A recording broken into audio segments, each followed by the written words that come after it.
यो यो यां यां तनुं भक्तः श्रद्धयार्चितुमिच्छति तस्य तस्याचलां श्रद्धां తామేవ విదధామ్యహం.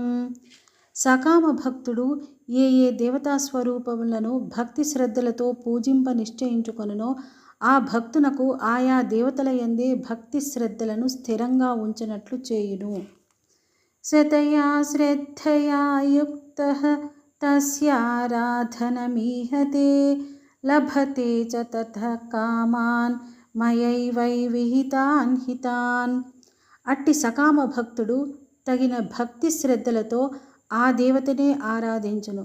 తత్ఫలితంగా నా అనుగ్రహంచే ఆ దేవత ద్వారా ఆ భోగములను అతడు తప్పక పొందగలడు. అంతవత్తు ఫలం తేషాం తద్భవత్యల్పమేధసాం దేవాన్ దేవయజో యాంతి మద్భక్తా యాంతి మామపి. కానీ ఈ అల్పబుద్ధులు పొందెడి ఫలములు నశ్వరములు. అన్యదేవతలను పూజించువారు ఆ దేవతలనే చేరుదురు. కానీ నా భక్తులు ఏ విధంగా ఆరాధించినా చివరకు నన్నే పొందుదురు.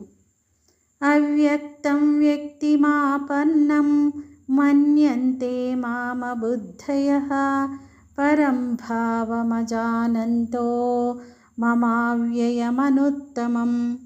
నేను శాశ్వతుడను, సర్వోత్తముడను, ఇంద్రియాలకు మనస్సుకు కనిపించని వాడను. నా పరమభావమును బుద్ధిహీనులు తెలుసుకోలేరు. ఇట్టి పరమాత్ముడనైన నన్ను సాధారణ మనిషిగా అనగా జనన మరణ చక్రంలో పడి పరిభ్రమించువానిగా తలంతురు.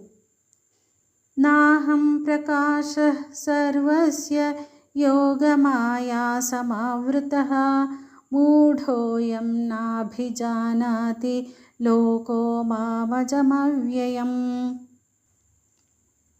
నా యోగమాయచే కప్పబడిన నేను అందరికీ కనిపించను. కనుక అజ్ఞానులు జన్మ జన్మరహితునిగా శాశ్వతునిగా పరమేశ్వరునిగా తెలుసుకొనలేరు. అనగా నన్ను జనన మరణములకు లోనగువానిగా తలంతురు.